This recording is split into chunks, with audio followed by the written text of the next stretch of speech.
오늘 맥체인 성경 읽기 본문은 역대상 26장과 27장에서는 성전 문지기와 성전 곡간지기 그리고 이스라엘의 지도자를 파악하고 뽑는 내용에 관해 말씀하고 있습니다. 그리고 베드로후서 1장에서는 베드로가 우리가 하나님과 예수 그리스도의 의를 힘입어 동일하게 보배로운 믿음을 함께 받았음이 우리가 부르심을 받은 이유임을 말씀하고 있습니다. 우리를 부르신 거룩한 이처럼 우리도 거룩하라라고 말씀하고 있습니다. 그리고 미가서 4장에서는 그리스도와 함께 시작될 하나님의 나라가 임할 그날에 관해서 말씀하고 있고요. 누가복음 13장에서는 참된 신앙을 전파하시는 예수님의 모습에 관해서 말씀하고 있습니다. 오늘도 말씀 읽기를 통해 은혜로운 묵상 되시기 바랍니다. 미가 3장까지의 선지자의 메시지를 들은 백성들은 이제 모든 희망을 포기해야 하는 순간이 왔다고 생각했을지도 모릅니다. 자신들이 지금껏 들은 이야기들을 종합해보면 하나님의 백성에 대한 혹독한 비난과 심판뿐이었기 때문입니다. 그런데 이 말씀의 분위기가 4장에 들어서면서부터 갑자기 반전되기 시작합니다. 소망과 희망이 어느 것 하나 남아있지 않다라고 생각했던 그때 하나님께서는 주의 백성들을 향해서 구원과 회복을 선포하시기 시작하는 것입니다. 유다의 운명이 하나님의 심판으로 하나님의 징벌로 끝나는 것이 아니고 하나님께서 정하신 때가 되면 그들이 다시 회복되고 이방 민족들이 회심하여 하나님의 율법을 중심으로 한 온전한 평화의 시대가 이루어질 것이라는 것을 말씀을 통해 선포하고 있는 것이죠. 그 날이 되면 폐허였던 예루살렘이 순식간에 다시 숭고한 자리로 올라갈 것이라고 말씀합니다. 시온이 그들이 심판을 당했던 그때에는 죄로 물들었기 때문에 완전히 파괴될 것이라 말씀하셨는데 그 시온이 다시금 여호와의 말씀과 율법이 가득 찬 곳으로 변할 것이라고 말씀하는 거죠. 또한 3장에서는 성전이 있던 그 산이 광야와 같이 되었다고 말씀하시지만 그날이 오면 여호와의 전이 있는 그 산이 세상에서 가장 으뜸이 되는 산이 될 것이라고 말씀하시는 겁니다. 이스라엘 우두머리들의 악행으로 말미암아 그 악행이 세상에서 으뜸이 가서 그것을 통해서 그들이 심판을 받았음에도 불구하고 그날이 오게 되면 시온이 세상 모든 산들의 꼭대기가 될 것이라고 말씀하는 것이죠. 그것이 하나님께서는 시온을 말씀을 가르치는 중심지로 삼으실 것이라 말씀하시고 이스라엘 지도자들은 뇌물을 수수하고 부당한 판결을 일삼는 모습을 보여주어서 그 땅이 심판을 받아 마땅한 모습이었지만 하나님의 통치가 이루어지게 되면 그날이 오면 여호와의 공평하고 합리적인 통치를 통해서 모든 사람들이 만족하게 될 것이라고 말씀하고 있는 것입니다. 이스라엘 백성들의 죄악과 그리고 그들의 부정한 모습을 통해서 분명 그들에게 임할 심판, 그리고 하나님께서는 그들에게 심판밖에 남지 않았다고 말씀하셨는데 그날이 와서 진정한 통치자이신 하나님께서 그 땅을 다스리기 시작하시면 그 땅 가운데 주님의 회복이 이루어질 것이라는 그 회복의 말씀을 지금 전하고 계신 것입니다. 미가 선지자는 유다에 반드시 내려야 했던 그들의 모습을 통해서, 그들의 잘못을 통해서 그들이 받아야 했던 그러한 모습들, 심판이 선언될 수밖에 없었던 모습들과 그러나 하나님께서 오시면 그날이 오면 회복되어질 모습들을 계속해서 우리에게 대조하면서 보여주고 있는 것입니다. 또한 이 대조는 시온이 세상 모든 산들의 꼭대기가 된다고 말씀하시는 것에서도 마찬가지인데요.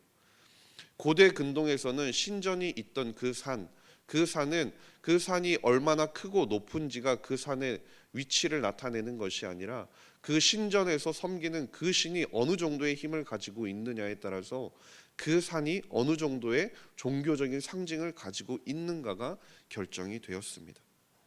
그런데 이러한 관점에서 시온이 세상의 으뜸이 된다라고 선포한 것은 시온이 세상의 모든 산들 가운데 높은 산이 될 것이다 라는 말이 아니라 그곳 가운데 머무시게 될 하나님께서 위대한 하나님이시기 때문에 그 시온이 이 땅 가운데 가장 으뜸이 될 것이라고 선포하고 있는 것이죠. 시온의 위대함이라는 것은 결국 여호와의 절대 주권과 위대함을 나타내게 된다라고 보여주고 있는 것입니다. 이처럼 시온이 보여주는 그 위대함은 성도들의 삶에 있어서도 마찬가지로 나타나야 하는 것 같습니다. 세상에서 우리가 다른 사람들에게 빛나 보일 수 있는 부분이 무엇이 있겠습니까? 연예인이나 운동선수들, 그리고 요새 젊은 사람들에게 유행하는 바디 프로필 같은 것들, 그런 것들을 찍으려고 하는 사람들은 자신이 가진 능력, 자신이 가진 몸을 가꾸고 그것들을 뽐내기 위해서 그러한 노력들을 합니다. 그것을 통해 다른 사람들에게 자신이 매력적으로 보일 수 있다라고 생각을 하고 그것들을 가꾸고 뽐내려고 하는 것이죠. 그래서 자신의 매력을 더욱 가꾸려고 시간을 투자하고 노력을 하게 되는 것입니다. 그런데 하나님의 자녀들은 다르다라고 말씀하고 있는 것이죠. 내가 가진 것들, 세상 사람들이 말하는 나의 외적인 외모나 키나 그러한 성적인 매력들을 통해서 우리가 다른 사람들에게 드러나는 것이 아니라 우리의 삶을 이끄시고 우리와 함께 하시는 하나님이 매력적이시기 때문에 우리 성도들의 삶이 빛날 수 있다라고 말하는 것입니다. 우리가 가진 것이 아니라 우리 안에 계시는 하나님으로부터 그것이 비롯된다는 것이죠. 바꿔서 이야기하면 우리가 아무리 죄인 중에 괴수라고 우리가 스스로를 자책한다고 해도 하나님께서 나와 함께 하신다면 하나님께서 나를 영화롭게 하시고 하나님께서 나를 소중하게 여기시는 자라는 사실은 변하지 않는다라는 것입니다. 우리의 가치, 우리가 살아가는 삶의 그 가치는 우리의 인간적이고 외적인 것이 아니라 여호와 하나님께서 가지고 계신, 그리고 여호와 하나님께서 우리 안에 내주하고 계시면서 우리를 통해 보여주시는 그 빛을 통해서 하나님께서 그리고 세상 사람들에게 그 영광이 드러나게 된다라는 것입니다. 그러한 은혜를 받을 수 있는 것은 유대인뿐만이 아닙니다. 오늘 말씀을 통해 보면 하나님께서는 세상의 모든 민족들이 하나님의 백성이 될 수 있게 하겠다라고 하셨습니다. 선지자가 선포하는 바가 바로 그것입니다.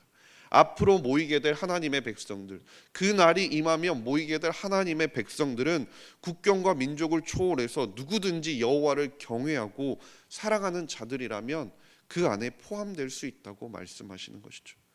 이사야에 의하면 심지어 고레스와 같은 이방인조차도 하나님의 부름에 응답하면 그 안에 속할 수 있다라고 말씀하시는 것입니다. 하나님과 함께 복된 삶을 누릴 수 있게 된다라는 것이죠. 이스라엘에게만 제한되었던 그 특권적인 삶이 이제는 온 열방에게도 주어지게 된다라는 것입니다. 또한 그 날이 오게 되면 세상은 공평과 정의가 통치하는 세상이 될 것이라고 말씀하는데요. 국가들이 서로 나를 세우고 전쟁을 하는 이유가 무엇입니까? 서로에 대해서 조금이라도 공정하지 않다고 생각이 들면 그렇게 서로를 향해 나를 세우게 되는 것이죠. 혹여 이 나라가 내 나라가 다른 나라보다 손해를 보고 있다고 생각하거나 무언가 자신들의 의견을 피력하고 자신들의 의견을 수용하게 만들기 위해서 무기를 만들고 무장을 하게 된다라는 것입니다. 그런데 말씀을 보면 그 날이 오면 하나님의 말씀이 세상을 통치하게 된다면 말씀을 통한 그분의 판결이 얼마나 공평하고 공정한지 세상의 모든 나라들이 더 이상 전쟁의 필요성을 느끼지 않게 된다라고 말씀하는 거죠. 그러니 3절 말씀을 보게 되면 그들이 칼을 쳐서 보습을 만들고 창을 쳐서 낫을 만든다라고 말씀하고 있는 것입니다. 이어지는 4절 말씀을 보시면 그 날이 오면 또한 그 땅 가운데 그들이 각각 자기 포도나무와 무화과나무 아래에 앉을 것이라고 말씀하고 있습니다. 여기서 포도나무와 무화과나무는 팔레스타인 지역에서 흔하게 재배되던 나무였습니다. 그리고 그 나무는 모두 그 땅의 풍요로움을 상징하기도 하는 것이죠. 그런데 포도와 무화과나무 그 둘 다는 매우 비싼 과일은 아닙니다. 평범한 사람들이 평범하게 살아가는 데 있어서 기본적인 식을 해결하는 데 먹고 마시는 데 필요한 과실이라는 것이죠. 즉 이 두 과실이 풍성해진다라는 것은 백성들이 충분히 먹고 마실 수 있을 정도로 그 땅 가운데 풍요로움이 가득하게 된다라는 것입니다. 호의호식하면서 다른 사람들에게 보여주기 위해서 떵떵거리며 살아갈 수 있다는 뜻이 아니라 그들이 일반적인 백성들이 머물고 살기에 먹고 살기에 충분할 정도의 풍요로움을 하나님께서 허락하신다는 것이죠. 이것이 미가가 하나님의 통치가 이루어질 모습들을 통해서 낙심하고 있는 백성들을 향해 위로하는 바로 그 메시지인 것입니다. 그 날이 오게 되면, 하나님의 통치가 이루어지는 그 날이 오게 되면 그들이 지금껏 3장을 통해서 받게 된 그 심판의 메시지로 통해서 낙심하고 희망이 없다고 하면서 살아갔던 그들의 삶이 어떻게 회복될 것인지에 대해서 그들을 위로하면서 소망을 갖게 하는 것입니다. 그리고 이어지는 5절 말씀을 통해서 미가가 말씀하고 있는 바가 바로 그것입니다. 그 날을 꿈꾸며 하나님께서 회복하실, 하나님께서 통치하실 그 날을 꿈꾸며 그러면 우리는 어떻게 살아가야 하는지를 그들에게 말해주고 있는 것입니다. 5절 말씀을 보면 이렇게 말씀하고 있습니다.